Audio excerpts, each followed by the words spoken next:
CPM കേന്ദ്ര committee അംഗം A. Vijayaraghavan Mathrubhumi ന്യൂസിനൊപ്പം ചേരുകയാണ്. ഒരു നിർണായക ഘട്ടത്തിലാണ് ഈ സംസ്ഥാന സമ്മേളനം വരുന്നത്. പ്രത്യേകിച്ചും തദ്ദേശ തെരഞ്ഞെടുപ്പ് വരുന്നു, നിയമസഭാ തെരഞ്ഞെടുപ്പ് വരുന്നു.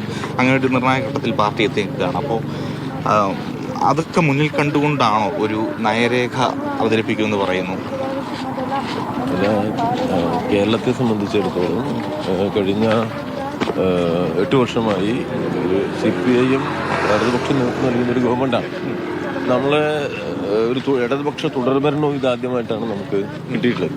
അത് ജനങ്ങൾക്ക് ഈ ഗവൺമെൻറ്റിലുള്ള ഈ പ്രസ്ഥാനത്തിലുള്ള പ്രതീക്ഷയും പ്രത്യാശയും അടയാളപ്പെടുത്തുന്ന ഒരു ഘടകമാണ്.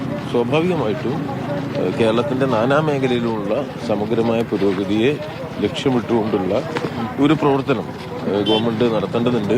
ആ വീക്ഷണത്തെ പൊതു പാർട്ടി വീക്ഷണമാക്കി മാറ്റേണ്ടതുണ്ട്. അതുകൊണ്ടാണ് പാർട്ടി സംസ്ഥാന സമ്മേളനം വളരെ ഗൗരവത്തോടുകൂടി ഈ നിലയിലുള്ള കാര്യങ്ങൾ ചർച്ച ചെയ്യുന്നത്. ഈ സമ്മേളനത്തിലേക്ക് വരുമ്പോൾ 75 വയസ്സ് പൂർത്തിയായ ആളുകൾ മാറും. പ്രത്യേകിച്ചും ഈ AK ബാലനും PK ശ്രീമതിയും അതോടൊപ്പം ആനാവൂർ നാഗപ്പനും മാറുന്നു. ഒരു യുവനിരയുടെ കടന്നുവരവ് പ്രതീക്ഷിക്കാമോ? കാരണം എറണാകുളം സമ്മേളനത്തിലൊക്കെ 8 പേർ അത്തരത്തിലൊരു വന്നിരുന്നു.